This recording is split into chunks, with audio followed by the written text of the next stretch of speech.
So a lot of people tend to think that this idea of creativity or imagination is like an innate trait, that it's something that you're just born with and that you can't really foster or grow or get better at. You're either a creative and imaginative person or you're not.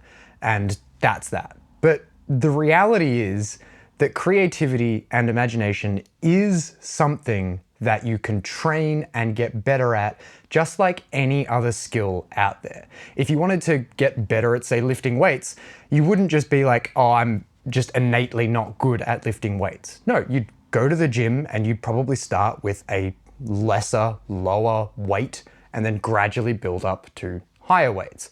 Or maybe you're kind of training some other kind of skill, or maybe you're playing an instrument, for example. People also like to think of playing an instrument as, being creative and lumping it in this place of like, you're either good at an instrument or you're not. But people tend to think less about that, right? If you think about playing an instrument, it's often that you kind of start from nowhere and you get better at playing that instrument. And creativity is much the same. The better you get, or the more you want to get better at being creative, the more you just have to be creative and imaginative. Again, much like any other skill. And during my 52 weeks of writing one song a week back in 2024 for the whole year, I really started to understand this. If I listen to my very first track that I made in 2024, of course I've been doing this for a very long time, right?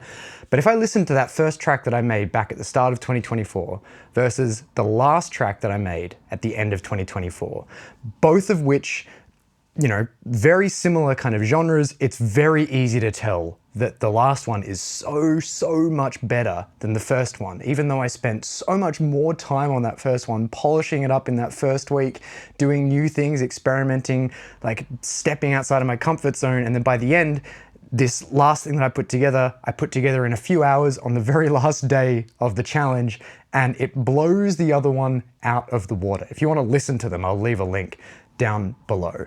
But it just goes to show that if you put consistent effort into being creative, you will get better at being creative.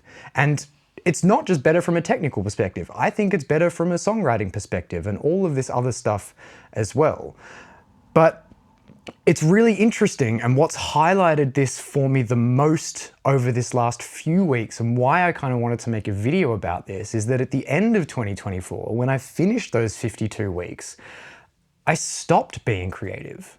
I stopped doing something every single week that was creative, forcing me to kind of output something. And now in the third week of 2025, I kind of feel like crap because I haven't made stuff. I haven't used that creative muscle. It's like, again, if you're going to the gym or whatever, or maybe you're kind of playing an instrument, if you haven't played in a few weeks and it's a habit that you've built up, you start to feel like something's missing. You start to feel like it's really not great that you're not doing this thing. And so that showed to me that I had really built up this habit of creating every single week.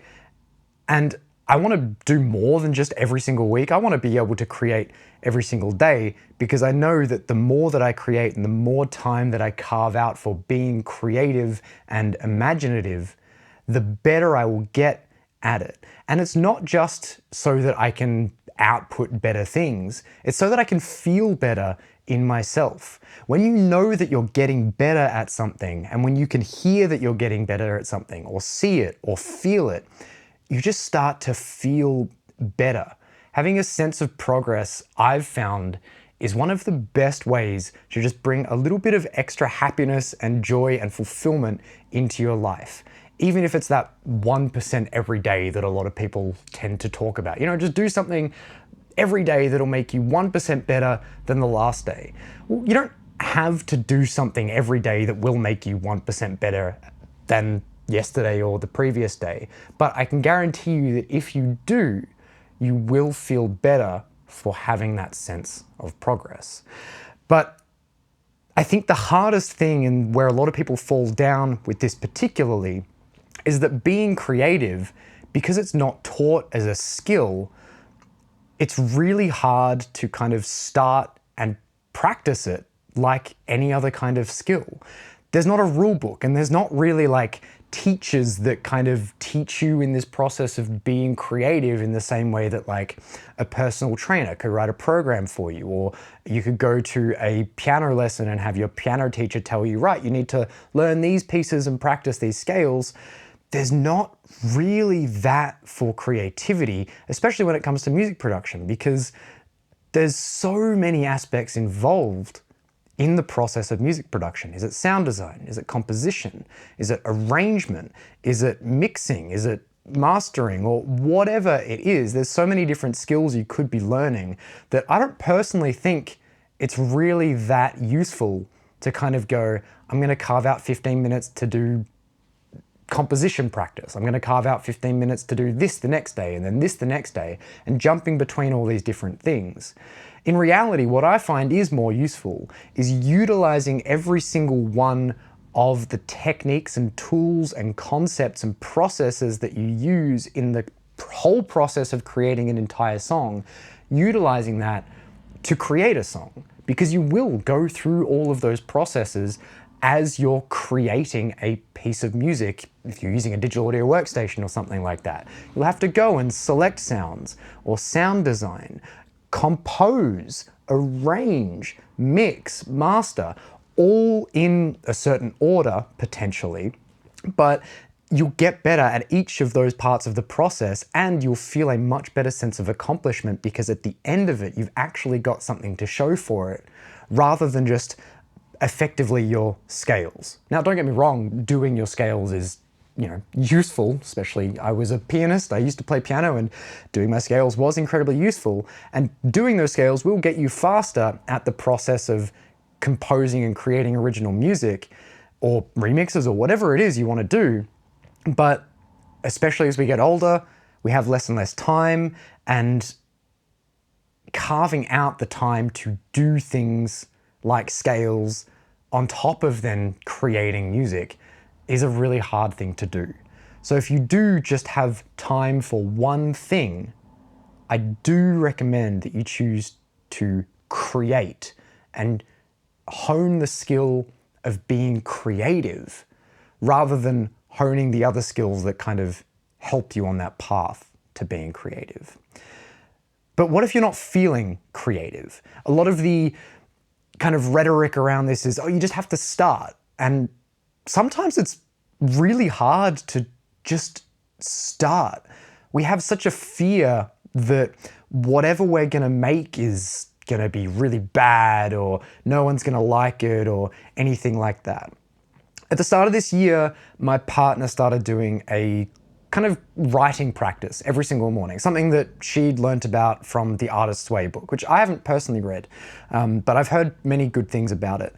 And the idea with this is that every single morning you write a bunch of words, maybe like 4 pages or a few 100,000 words, whatever it is, but you just write for a solid length of time.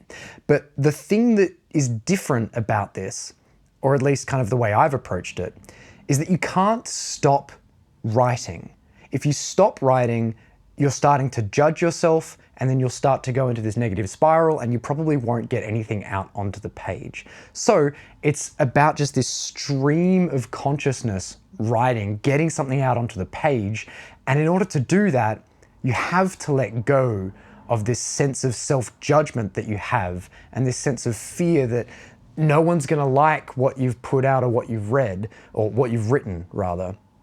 And I think the beauty about doing this particular exercise with the writing practice exercise, and I'll circle around to the music in a moment, is that you're not obliged to show anyone or talk to anyone about what you've written. It's purely there as a way of just getting what's in your head out onto something. And if you really don't like it, you can delete it, or you can just lock it away, or you can just never see it again. You don't have to show it to anyone. And I think you should approach the idea of being creative, if for whatever reason you're feeling that you can't start, in the exact same way. Just create something. Use your environment or whatever you're feeling in the moment as just a way of getting over that initial hurdle of creating something. Load up a sound, play around with it, record it, and just go for it and create without judgment. And don't stop thinking. Don't stop doing. There's a kind of, with the Ableton Move release, the little tagline they used is create faster than you can overthink. And I think that this is a really powerful mantra and idea to have, because it forces you to just stop judgment, let go of that fear, and keep creating.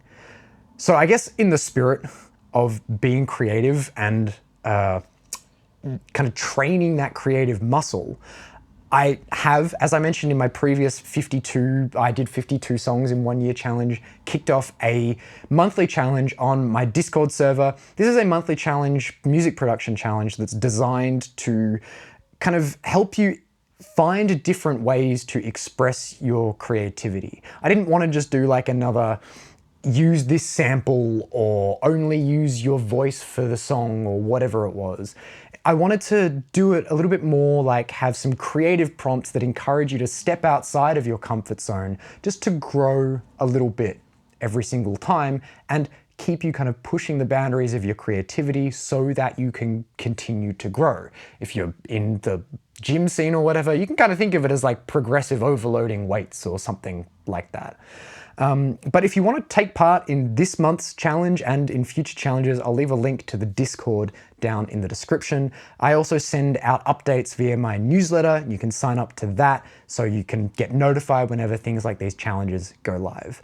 But other than that, I hope that this video maybe inspired you to just take some action and be creative. Start creating without the fear of judgment, or even that kind of internal self-judgment that a lot of us have around creating. And instead, think about the act of creating as the act of just getting better at a skill. So with that said, I hope you enjoyed this video. I hope it was kind of inspirational and motivational for you. I'm trying out a new thing here, so let me know if you like these kinds of videos. Leave a comment down below. Otherwise, thank you for watching. I hope you enjoyed. I hope you learned something. Stay awesome, and I'll see you all in the next video.